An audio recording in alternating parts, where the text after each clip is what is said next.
Hello साथियों, चयन class में आप सभी मित्रों का तहे दिल से स्वागत करते हैं। आइए मित्रों, आज हम लोग इस वीडियो के माध्यम से एक चैप्टर पर विशेष चर्चा करेंगे, जिस चैप्टर का नाम है इतिहास। वास्तव में आज हम लोग जानेंगे कि इतिहास क्या होता है, इस पर संपूर्ण चर्चा की जाएगी। तो चर्चा करने से पहले दो शब्द आपके बीच में प्रस्तुत करता हूं, जो आपको काफ़ी ऊर्जावान तथा आपके चेहरे पर मुस्कान लेकर आएगी। जो पानी से नहाएगा वो सिर्फ लिबास बदल सकता है। जो पानी से नहाएगा वो सिर्फ लिबास बदल सकता है, लेकिन जो पसीने से नहाएगा उस वास्तव में वो इतिहास बदल सकता है। आइए मित्रों, इसी उत्साह जुनून के साथ आज का वीडियो प्रारंभ करते हैं और जानने का प्रयास करते हैं कि इतिहास क्या है। तो देखिएगा, इतिहास को पढ़ने से पहले जो इतिहास शब्द है, इसके शाब्दिक अर्थ को जानने का प्रयास करेंगे। हो सकता है यदि हम लोग इतिहास शब्द के शाब्दिक अर्थ से परिचित हो जाएं, तो हो सकता है कि हम लोग इतिहास के डिफिनीशन को व्यक्त कर सकते हैं। तो ध्यान दीजिएगा, जो इतिहास होता है वो इतिहास शब्द पर ही हम क्या करेंगे, चर्चा करेंगे। और चर्चा करने से पहले इस शब्द का ही हम क्या करेंगे, पोस्टमार्टम करेंगे। तो देखिएगा, इतिहास जो शब्द है वो दो शब्दों से मिलकर के बना है, एक इति और दूसरा हास। इन दोनों शब्दों को अगर हम जोड़ दें और तीसरे नए शब्द का जो निर्माण होता है, उसी का नाम क्या है, इतिहास। अब बात आती है कि इन दो शब्दों का अर्थ क्या होता है, जो मिल करके इतिहास शब्द को जन्म देते हैं। तो देखिएगा, इति का शाब्दिक अर्थ होता है ऐसा, और हास शब्द का शाब्दिक अर्थ होता है घटित हुआ। तो ऐसे कंडीशन में इतिहास शब्द के अर्थ पर यदि हम परिभाषा व्यक्त करना चाहें तो किस प्रकार व्यक्त करेंगे। देखिएगा, ऐसा घटनाक्रम जो घटित हो चुका हो। तो इतिहास का मतलब क्या होता है कि ऐसा घटनाक्रम जो पहले क्या हो चुका हो, घटित हो चुका हो। तो ऐसे कंडीशन में मान लीजिए आज से लगभग 200 वर्ष पूर्व कोई घटना घटी हो और न हम परिचित हैं, न आप परिचित हैं, न आपके परिवार से कोई सदस्य परिचित है।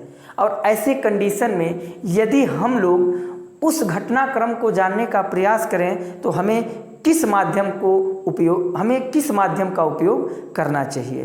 तो ऐसे कंडीशन में जिस माध्यम को हम अपनाते हैं, उसी माध्यम का नाम क्या है, इतिहास है। लेकिन याद रखिएगा, क्या वास्तव में जो घटना है वो सत्य है या असत्य है? क्योंकि आप जानते हैं कि आज संपूर्ण विश्व जो है कोविड-19 की महामारी से लड़ रहा है।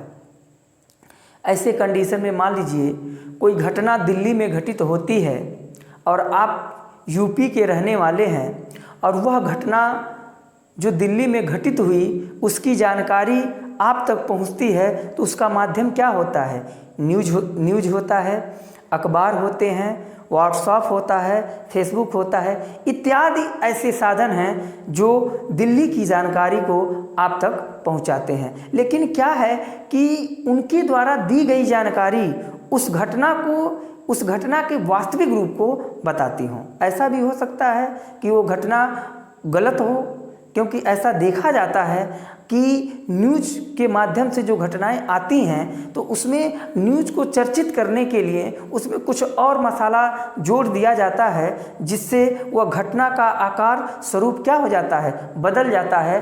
और उस घटना से व्यक्ति जो है, जो यूपी में रह रहा है, उस घटना से वास्तविक रूप से परिचित नहीं हो पाता है। तो याद रखिएगा कि 200 वर्ष पूर्व जो घटना घटती है, उसी के अध्ययन में जिस साधन का हम उपयोग करते हैं, उसी का नाम क्या है, इतिहास है। एक डिफिनीशन और आप लोगों के बीच में हमारे टीम के द्वारा और हमारे द्वारा प्रस्तुत किया जा रहा है। वर्तमान के प्रकाश में अतीत का अध्ययन ही क्या कहलाता है, इतिहास कहलाता है। वर्तमान में आज हम और आप इस वीडियो के माध्यम से इतिहास को पढ़ रहे हैं, परंतु एक एक मिनट जो बीत रहा है वो इतिहास के श्रेणी में आ रहा है। तो मान लीजिए आज हम लोग इतिहास को पढ़ रहे हैं और हो सकता है कि इतिहास में जो घटनाएं हैं वो कल की तो नहीं हो सकती हैं, परसों की तो नहीं हो सकती हैं, मतलब कि वो बहुत ही पुरानी घटनाएं हैं जिसे हम जानने का प्रयास करते हैं। दूसरी बात आती है कि हमें इतिहास क्यों पढ़ना चाहिए। सबसे बड़ी कन्फ्यूजन ये उत्पन्न होती है कि हमें इतिहास क्यों पढ़ना चाहिए, क्या कारण है भाई इतिहास पढ़ने का। अरे बुजुर्ग थे, मर गए चले गए, जाने दो। आधुनिक युग में हम हैं, अपने लाइफ का एंजॉय लेते हैं। जो मर गए, जो चले गए, उनको बिसाड़ दो, कोई ज़रूरत नहीं है। लेकिन नहीं मित्रों, यदि आप ऐसा सोच रखते हैं तो अपने से इस सोच को बहुत दूर कर दीजिए, क्योंकि आप जानते हैं, आप सुने होंगे अपने बुजुर्गों के जुबान से कि वास्तव में एक समय था, ये भारत देश जो है वो विश्व गुरु हुआ करता था, लेकिन आज के डेट में ये भारत देश विकासशील देशों के श्रेणी में गिना जाता है। तो क्या ऐसी घटनाएं घटित हुई कि वह देश जो प्राचीन समय में संपूर्ण विश्व का गुरु हुआ करता था, ऐसे गौरवशाली देश के साथ क्या घटनाएं घटित हुई, क्या ऐसा हुआ कि आज भारत जो है वह विकासशील देशों के श्रेणी में गिना जाता है। इसके अतिरिक्त आपको बता दें कि इतिहास में हुई गलतियों से हमें सबक सीखना चाहिए और भविष्य की ओर क्या करना चाहिए, अग्रसर होना चाहिए। दूसरी बात आती है कि इतिहास में धर्म का, संस्कृत का और नैतिक शास्त्र का क्या है, ज्ञान छुपा हुआ है। और आप जानते हैं कि आज भी हमारे भारत देश की जो संस्कृति है वो संपूर्ण विश्व में इसकी चर्चा की जाती है। वास्तव में यहाँ भारत की जो संस्कृति है वह एक श्रेष्ठ संस्कृत है जो विश्व में इसकी चर्चा की जाती है। लोगों के जुबान पर भारतीय संस्कृत छाई हुई है। तो आइए हम लोग इसलिए इतिहास को पढ़ेंगे क्योंकि इतिहास ही बताएगा कि वास्तव में वो समय था जब भारत एक विश्व गुरु हुआ करता था और आज के डेट में भारत एक विकासशील देश में इसकी काउंटिंग की जाती है। आइए मित्रों, तो इस माध्यम से इतिहास को समझे। इतिहास क्या होता है, इतिहास कितने शब्दों से मिलकर के बना है, इतिहास किसे कहते हैं, इतिहास का शाब्दिक अर्थ क्या होता है और इतिहास का डिफिनीशन क्या होता है। तो इतिहास से परिचित हो चुके और इतिहास के बाद हम लोग पढ़ेंगे भारत का इतिहास। तो जिस प्रकार से हम लोग इतिहास के शब्द का पोस्टमार्टम किए, इतिहास के प्रमुख जो महत्वपूर्ण बिंदु थी उस पर हम लोग चर्चा किए, अब हम लोग भारत पर चर्चा करेंगे कि भारत क्या है। तो उत्तर हिमालय से लेकर दक्षिण समुद्र तक यह जो उपमहाद्वीप फैला हुआ है वह भारत देश।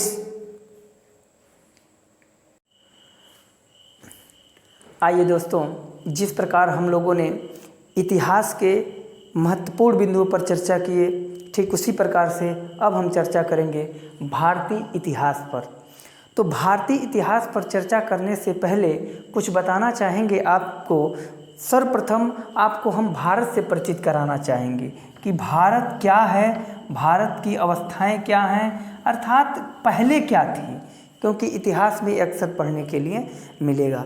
तो याद रखिएगा कि उत्तर में हिमालय से लेकर दक्षिण में समुद्र तक फैली यह उपमहाद्वीप भारतवर्ष के नाम से ज्ञात है। अर्थात एक शब्द प्रयोग किया गया है कि भारतवर्ष, जो हमें कहाँ मिलता है, तो हमें महाकाव्य और पुराणों में भारतवर्ष ये शब्द मिलता है जो बताता है कि भारत का देश।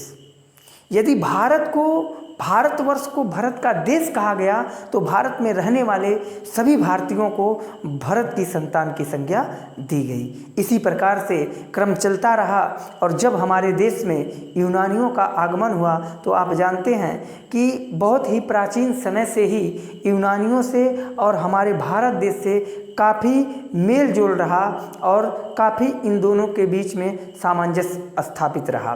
तो जब हमारे देश में यूनानियों का आगमन होता है, उस समय यूनानियों ने जब हमारे भारत देश में आए और हमारे भारतीय संस्कृति से, भारतीय लोगों से और भारतीय भूमि से जब परिचित हुए तो परिचित होने के बाद यूनानियों ने भारत को इंडिया शब्द की संज्ञा दी। इसी क्रम में जब मध्यकालीन का इतिहास आता है तो मध्यकालीन इतिहास में मध्यकालीन जो मुस्लिम इतिहासकार थे, उन्होंने हमारे इस स्वरूप को देखकर, हमारे इस भारत के संपूर्ण आकार आकृति को देख करके उन लोगों ने हिंद अथवा हिंदुस्तान के नाम से संबोधित किया।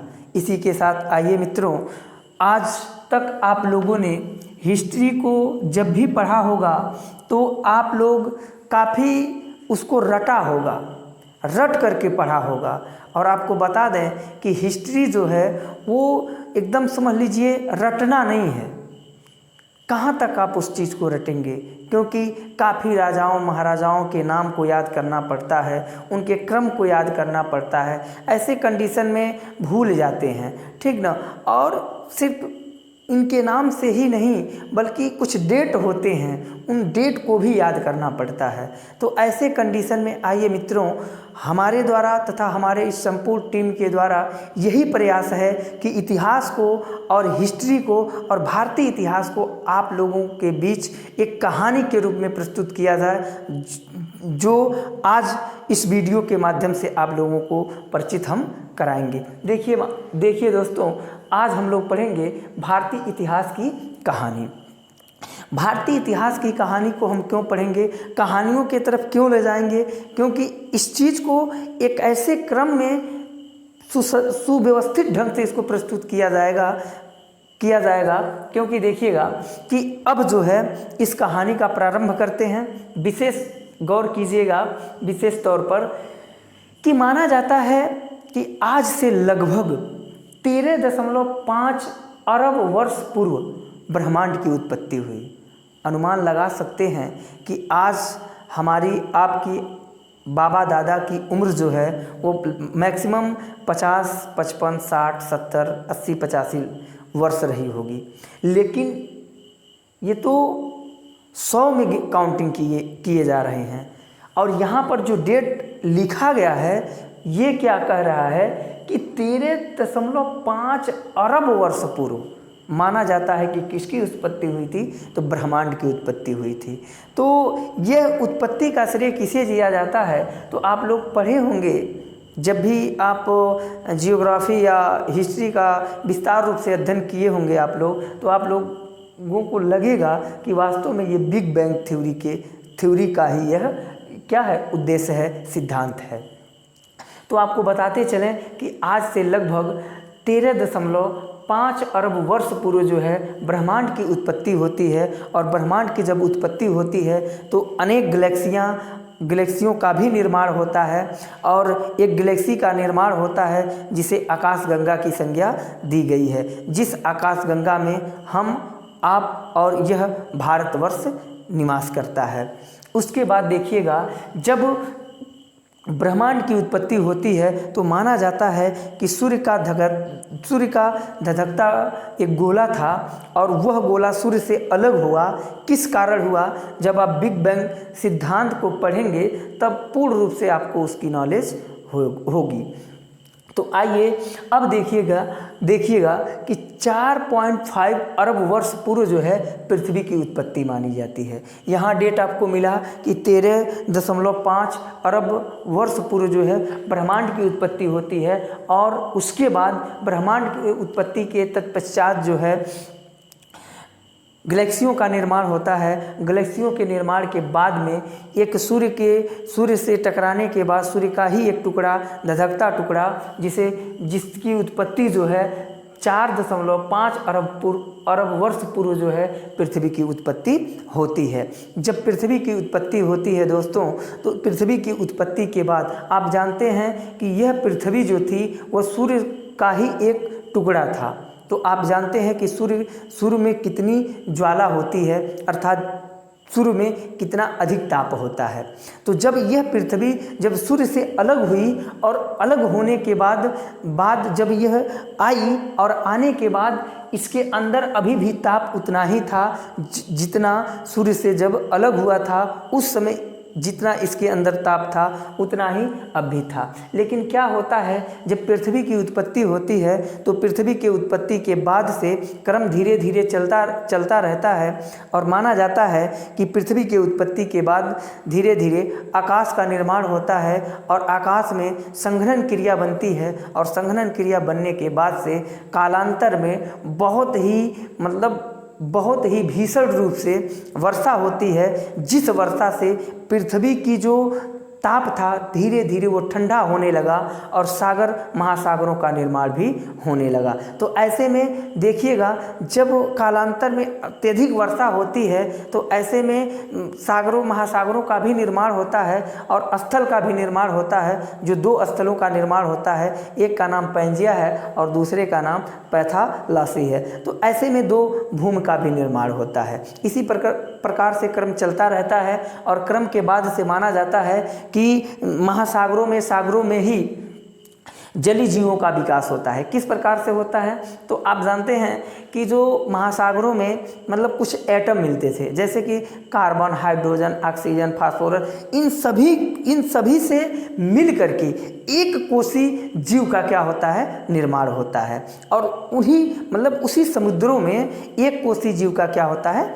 निर्माण होता है। यह क्रिया धीरे धीरे चलती रहती है और चलने के साथ साथ कुछ समय बीतता है और बीतने के बाद बहुकोशी जीव का भी निर्माण होता है और उसका भी क्रिया इसी प्रकार से चलती रहती है और धीरे धीरे एक जलीय जीव का निर्माण होता है, अर्थात हम कह सकते हैं कि मछली का निर्माण होता है। तो वह पहला जानवर है जिसका सर्वप्रथम निर्माण हुआ, वो थी मछली। अब मछली के निर्माण के बाद से ही धीरे धीरे क्रम जारी रहा और कुछ ऐसे जानवरों का निर्माण हुआ जो स्थल पर भी रह सकते थे और समुद्र में भी रह सकते थे। जैसे एग्जाम्पल के रूप में ले सकते हैं मगरमच्छ। तो इसी क्रम से सिद्धांत चलता रहा और याद रखिएगा कि ये हुआ कैसे, एक कोशी, बहुकोशी और एक जलीय जीव, उसके बाद मगरमच्छ, इनका ये कैसे निर्माण हुआ, अर्थात इनका एक क्रम के बाद कैसे निर्माण हुआ। तो डार्विन का एक सिद्धांत है, जिस डार्विन महोदय ने बताया है कि वास्तव में ये घटना ऑटोमेटिक तत्काल में नहीं हुई, इनके होने का एक रहस्य है और वही रहस्य क्या है कि धीरे धीरे इनका एक क्रमिक विकास हुआ। जैसे एक कोशी, उसके बाद कुछ दिनों के बाद बहुकोशी, उसके बाद जो है एक जलीय जीव, उसके बाद एक ऐसे जीव का निर्माण होता है जो स्थल पर भी रहता है और क्या है, जल में भी रहता है। उसके तत्पश्चात देखिएगा धीरे धीरे यह प्रक्रिया चलती रही और माना जाता है कि कुछ समय बाद जो है एक बंदर जैसा, चिंपैंजी जैसा मनुष्य का, इंसान का निर्माण होता है। और इसके बाद देखिएगा माना जाता है कि जो अपने इंसानों का ही क्या कर सकते हैं, वो पूर्वज थे जिनका निर्माण हुआ। जब डार्विन का सिद्धांत पढ़ेंगे तो इसका जो आपके मन में जो भी डाउट है वो क्लियर हो जाएगा। तो देखिएगा कि आज से लगभग 40 लाख वर्ष पूर्व जो है मनुष्य की उत्पत्ति होती है।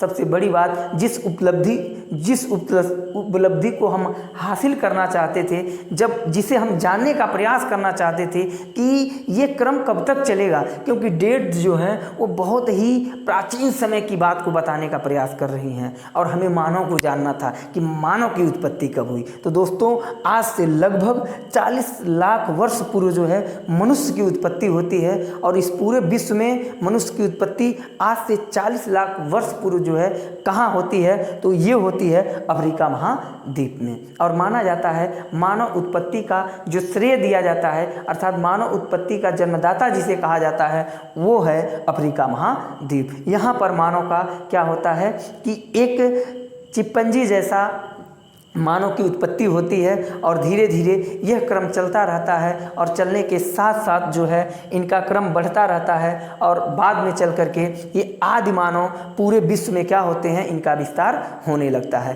क्योंकि आप जानते हैं कि मानव है तो एक है, एक से अनेक होंगे और जब अनेक होंगे तो इनका विस्तार की जो प्रक्रिया है वो धीरे धीरे बढ़ती जाएगी। तो यहाँ देखिएगा कि अफ्रीका महाद्वीप में मानव की उत्पत्ति होती है और इनका क्रम धीरे धीरे क्या होता है, बढ़ता जाता है। और जब बढ़ते बढ़ते ऐसा विस्तार होने लगता है कि आदि मानव संपूर्ण विश्व में क्या होते हैं, इनका विस्तार होने लगता है। जैसे में एशिया महाद्वीप, यूरोप महाद्वीप और अफ्रीका महाद्वीप इत्यादि महाद्वीपों में मनुष्य जो है, मानव जो है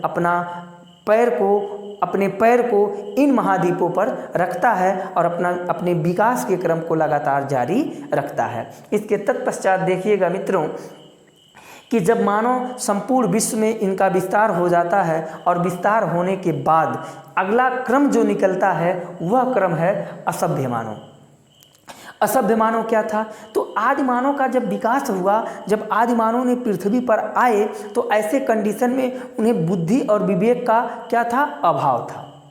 वो किस प्रकार से थे, तो असभ्य थे, असभ्य मानव। तो असभ्य शब्द से ही अनुमान लगा सकते हैं कि वह मानव जिसे न चलने का ढंग था, न खाने का ढंग था, न बोलने का ढंग था। तो ऐसे मानव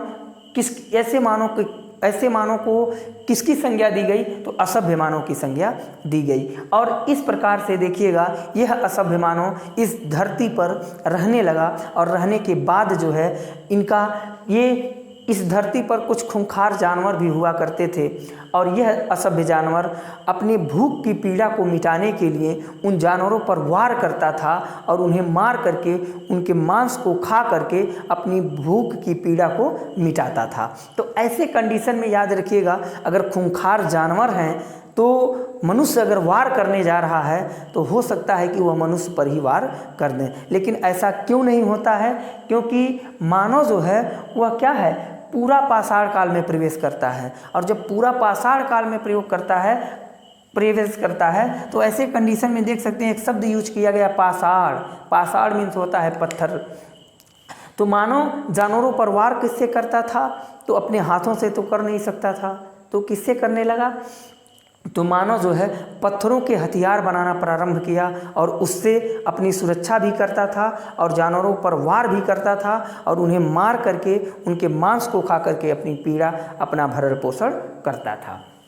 इस प्रकार से पूरा पाषाण काल के बाद मध्य पाषाण काल आता है तो कुछ सुधार पूरा पाषाण काल के अपेक्षा जो है कुछ सुधार मध्य पाषाण काल में देखा जाता है। इसके तत्पश्चात नव पाषाण काल का प्रारंभ होता है और माना जाता है कि नव पाषाण काल में मानव अपने अंदर जो है काफ़ी सुधार कर लेता है। और इसी नव पाषाण काल के बाद और इसी नव पाषाण काल में मानव देखा जाता है कि दो पैरों पर चलना, अर्थात जो बंदर थे वो बंदर जो है पेड़ों से उतर करके धरातल पर चलने लगे थे। तो अर्थात आप जान सकते हैं कि वो बंदर अपने दो पैरों का मतलब अधिकतर जानवर आप लोग देखते होंगे कि आपके आसपास में दिखाई देते होंगे कि उनके चार पैर होते हैं। तो ऐसे कंडीशन में चार पैर अगर उनके होते हैं तो आप देख सकते हैं कि इस काल में जो मानव था वो अपना बैलेंस बनाने लगा और बैलेंस बना करके और अपने जीवन में कई प्रकार से सुधार करने लगा। इसी प्रकार से इनका क्रम चलता रहता है और माना जाता है कि मानव नव पाषाण काल के बाद से ही एक पत्थर से दूसरे पत्थर पर वार किए।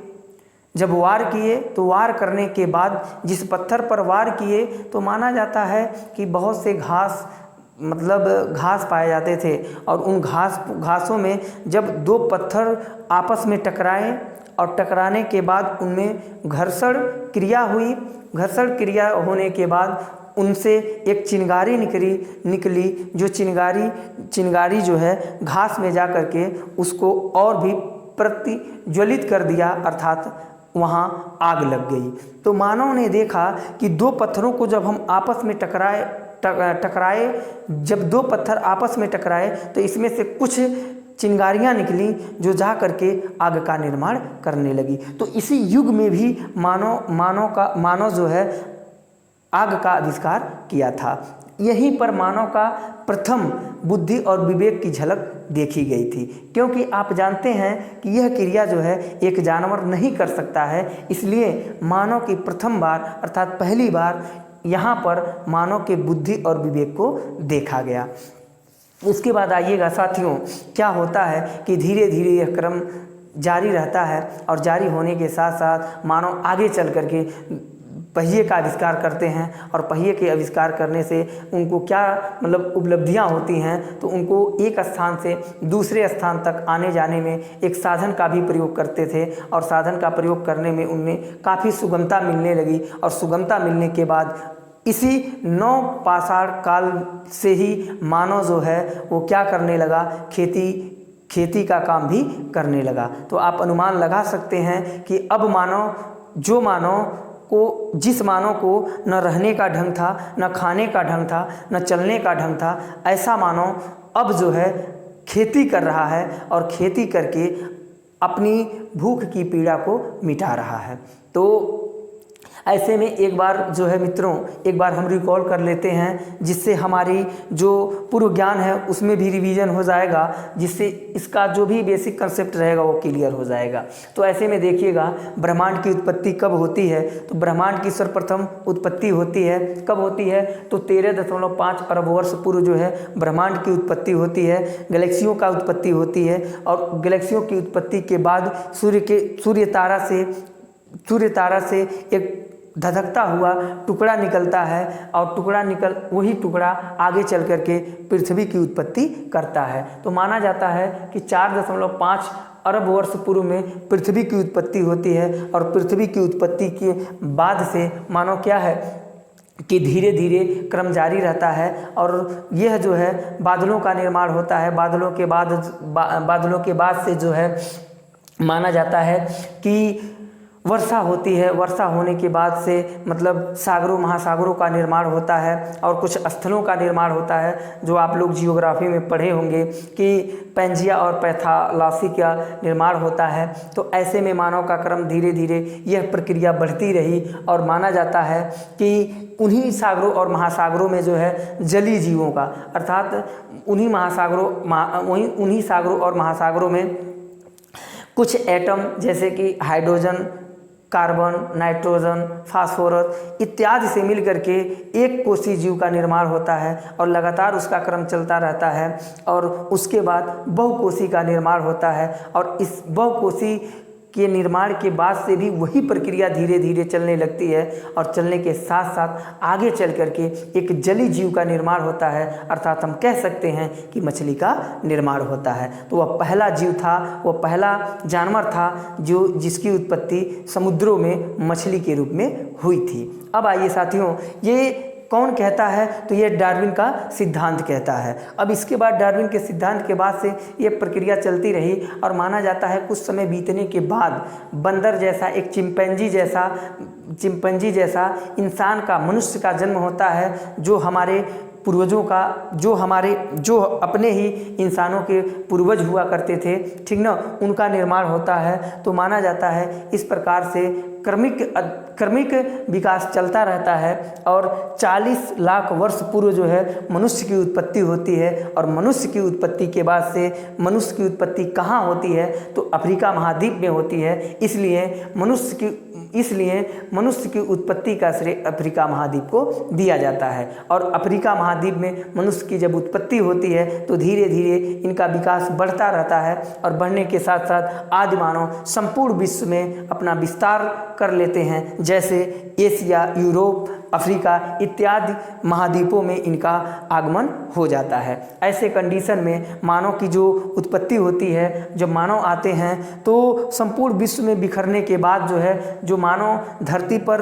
अपना क्रिया करने लगते हैं, तो इस क्रिया में असभ्य मानव का निर्माण होता है। तो असभ्य का मतलब अभी आप लोगों को बताए ही हैं। उसके बाद आता है पूरा पाषाण काल, मध्य पाषाण काल, नव पाषाण काल और यहीं से यहीं से मानव के बुद्धि का परीक्षण किया जाता है और माना जाता है कि आग का आविष्कार और पहिए का आविष्कार और खेती करना मानव यहीं से सीख लेता है। तो मित्रों, इस वीडियो को यहीं अंत करते हैं और अंत करने के बाद से आप लोगों को बता दें, यदि हमारे द्वारा पढ़ाया गया जो भी चीज़ें हैं अगर आपको अच्छा लगे तो इस चैनल को सब्सक्राइब करें, शेयर करें और बेल आइकन को दबाएं। इसी प्रकार से निरंतर आप लोगों के बीच में वीडियो प्रोवाइड किया जाएगा, जिस प्रकार आप लोग हमारे तथा हमारे संपूर्ण टीम पर अपना प्यार इसी तरह से बनाए रखें। धन्यवाद दोस्तों।